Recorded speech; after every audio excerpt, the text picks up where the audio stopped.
तो अभी आप लोगों के पास मौका है, यहाँ पे आएँ, थोड़े से धक्के ठुड्डे खाएं और स्पेन की रेजिडेंसी लेके जाएं। तो जी मेरा कज़न भी यूके में पाउंड्स कमा कमा के थक गया और पेपर नहीं कमाए उसने, और कल के दिन वो स्पेन में यहाँ पे आ गया। और स्पेन में अभी आखिरी मौका है, स्पेन आपको लास्ट चांस दे रहा है कि अभी भी आप अपने यहाँ पे आके पेपर अप्लाई कर सकते हैं। और आज की जो तारीख है वो 23 फरवरी है। मैं कोशिश करूँगा ये वीडियो आज के दिन ही पोस्ट करूँ।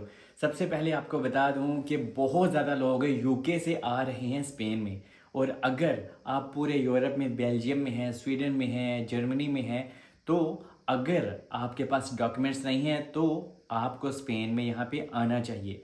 लेकिन अभी स्पेन में हमारी तो चलो फैमिली है, तो बहुत ज़्यादा लोगों की फैमिली या कोई भी जानने वाला यहाँ पे नहीं होता। तो अगर आपका यहाँ पे कोई जानने वाला नहीं है तो चीज़ें काफ़ी ज़्यादा मुश्किल हो जाती हैं। और ये मुश्किल चीज़ें और ज़्यादा मुश्किल हो जाते हैं जब आपके इंडियन, पाकिस्तानी या नेपाली, बंगाली आपकी मजबूरी के नाम पे आपसे और ज़्यादा पैसे लेते हैं।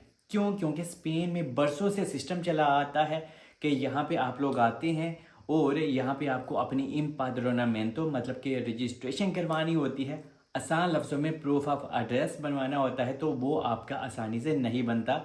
लेकिन अगर आपका यहाँ पे कोई भी नहीं होता तो स्पेन कहता है आपकी जेब में पैसा है तो बताएं कैसा है। यहाँ पे आपका काम नहीं रुकता अगर आपका कोई भी जानने वाला नहीं। लेकिन मेरा कज़न यूके में ब्रमिंघम में होता था, वो एज अ स्टूडेंट ही वहाँ पे गया था। जैसे और ज़्यादा लोग गए थे, 3 साल हो गए फीसें भर भर के, पैसे कमा कमा के और सिक्योरिटी गार्ड की जॉब कर करके उसका चेक एंड बैलेंस वहीं पे था। जो उसने लगाया था पाकिस्तान से यूके में आके, वो समझ लें उसने ना तो प्लस में गया ना माइनस में गया, उल्टा स्ट्रेस में ज़रूर चला गया। क्योंकि उसने 3 साल पहले ये सोचा था कि यार मुझे यहाँ पे पेपर्स मिल जाएंगे और लोगों के हवाब होते हैं हम लोगों के।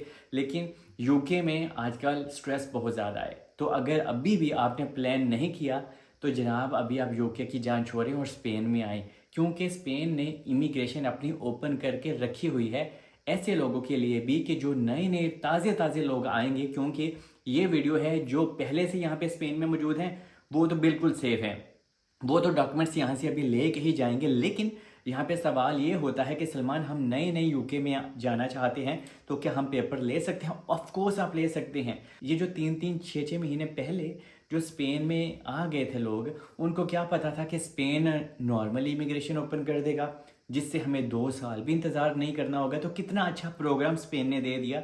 लेकिन मसला यही है कि आपको अपना कंफर्टेबल जोन ख़त्म करना होता है। तो जर्मनी, तो यूके, स्वीडन, बेल्जियम दी जान छड़नी पेगी।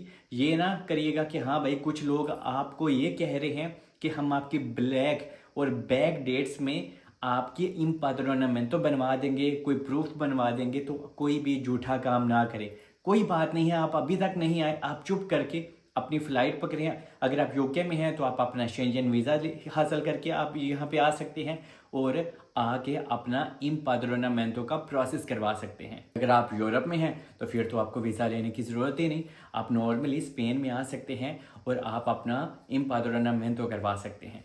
क्योंकि आप पैसे कितने भी कमा लें, अगर आपने डॉक्यूमेंट्स नहीं ना कमाए तो समझ लें हम लोगों की जितनी भी कोशिश है वो बिल्कुल ज़ाया है। डॉक्यूमेंट्स कमाना एक ज़हनी सुकून होता है, तो इसलिए स्पेन सबसे अच्छी ऑप्शन है। लेकिन स्पेन की लाइफ बिल्कुल भी आसान नहीं है, क्योंकि हर बंदा स्पेन में आना चाहता है और लोग स्टिल आ रहे हैं। और यूके से भर भर के समझें कि बोटें आ रही हैं, यहाँ पे कश्तियाँ भर भर के आ रही हैं, और जिनमें मोस्टली स्टूडेंट लोग हैं। तो ऑफकोर्स आपको आना चाहिए। और कुछ लोग आपको ये भी डराते हैं कि ना ना यहाँ पे ना आइएगा, यहाँ पे बहुत ज़्यादा प्रॉब्लम है। ऑफकोर्स यहाँ पे प्रॉब्लम है और इन्हीं लोगों की वजह से प्रॉब्लम है कि भाई लोग चाहते हैं साढ़े कोल पेपर आ गए ने तो तुहाडे कोल क्यों आन। इसी वजह से जनाब लोग आपको मना करते हैं। ओबियसली आप किसी भी नए कंट्री में जाएंगे तो प्रॉब्लम तो आपका दरवाज़ा खटखटाएंगे ही, लेकिन प्रॉब्लम को आप ना देखें। आप देखें कि आपको प्रॉब्लम के बाद टीआरसी कार्ड, स्पानिश रेजिडेंसी मिलती है। तो इसी वजह से स्पेन में आके आप अपनी इम्पाद्रोनामेंटो करवाएं। आप कोई भी बंदा देखें, पहले तो आप अपना कोई आजू बाजू या कोई मोहल्लेदार देखें या कोई दोस्त देखें जो आपकी हेल्प कर दे। पैसे ले दे के ही यहाँ पे वो हेल्प करेगा आपकी, लेकिन फिर भी अगर आपका कोई रिश्तेदार है तो अच्छा होता है कि वो आपकी इम्पादोरनामेंटो को कटवाए नहीं। और ये आपकी इम्पादोरनामेंटो 2 साल चलनी चाहिए और इसके बाद आपने एग्जिट नहीं करना, क्योंकि लोग बार बार मुझसे ये सवाल करते हैं कि हाँ भाई हम स्पेन में इम्पादोरनामेंटो करवा के जर्मनी में चले जाएं या वापस यूके चले जाएं, तो don't do any illegal things in Spain. क्योंकि स्पेन का सिंपल सा लॉ है, रूल है कि आपने अपने इम्पादोरनामेंटो करवाने के बाद यहीं पे रहना है। और देखें, जब आप स्पेन में रहते हैं ना और इम्पादोरनामेंटो हो जाएगी तो ये 2 साल तो आपकी चलेगी ही, लेकिन क्या पता इन 6 से 8 महीनों के बाद ही स्पेन आपको भी मौका दे दे, जैसे कि स्पेन ने दिसंबर वालों को मौका दिया है 2025 वालों को कि हाँ भाई आप लोगों को अभी 2 साल इंतज़ार करने की ज़रूरत नहीं।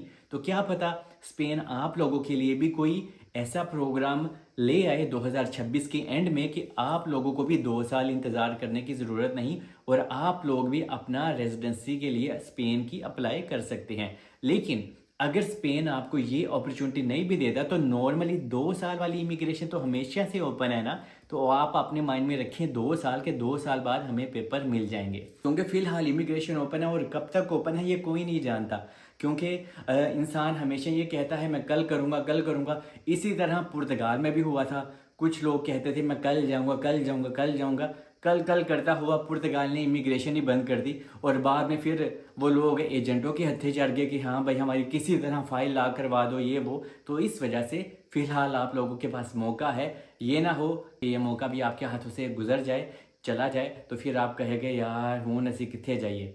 अगर आप स्पेन में आने का प्लान बना रहे हैं तो एटलीस्ट आपके पास 3 से 4 हज़ार यूरो ज़रूर होना चाहिए, जिससे आपकी हेल्प हो जाती है। क्योंकि यहाँ पे आपको धक्के ठुड्डे भी आपको फेस करनी होती है। यहाँ पे अकामोडेशन का बहुत ज़्यादा मसला है, लेकिन ये सारी मुश्किलात आप काट लेते हो, हर बंदा काट लेता है, मैंने भी काटी थी, कोई बड़ी बात नहीं है।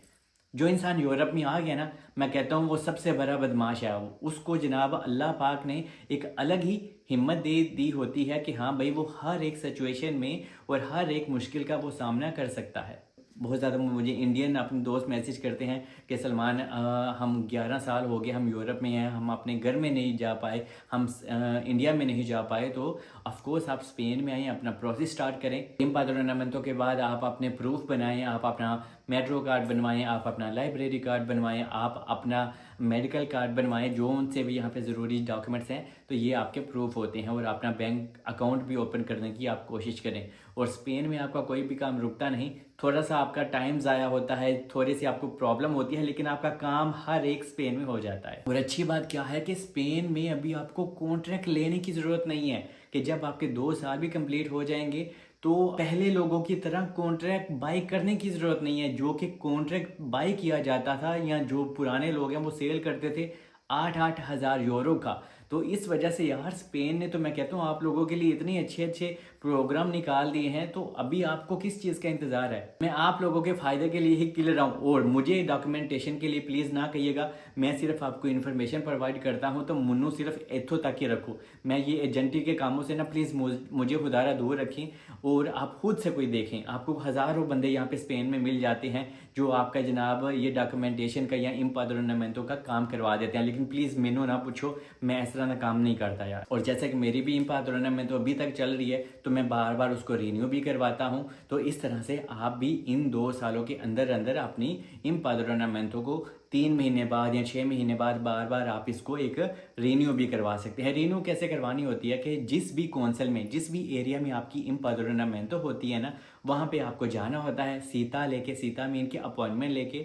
तो वहाँ से फिर वो आपको एक पेपर निकाल देते हैं कि हाँ भाई उसके ऊपर आप देख सकते हैं कि आपकी इम्पादोरनामेंटो चल भी रही है या नहीं। क्योंकि कुछ लोग यहाँ पे ऐसे भी होते हैं जो आपकी इम्पादोरनामेंटो करवाने के बाद कटवा भी देते हैं। तो इसलिए आपने अपना बैकअप ज़रूर रखना है, बार बार उसको रीचेक करवाते रहना है कि हाँ भाई आपने जिसको पैसे दिए थे उस बंदे ने पीछे से आपको डंडी तो नहीं मार दी। और अभी ये जो मेरा कज़न आया है तो हमारी तो चलो अभी फैमिली है, तो इसकी इम्पादोरनामेंटो करवाएंगे। इसकी पहले तो अपॉइंटमेंट हमें लेनी होगी इम्पादोरनामेंटो करवाने के लिए, क्योंकि जिस एरिया में हम हैं वहाँ पे सीता लेना पड़ता है।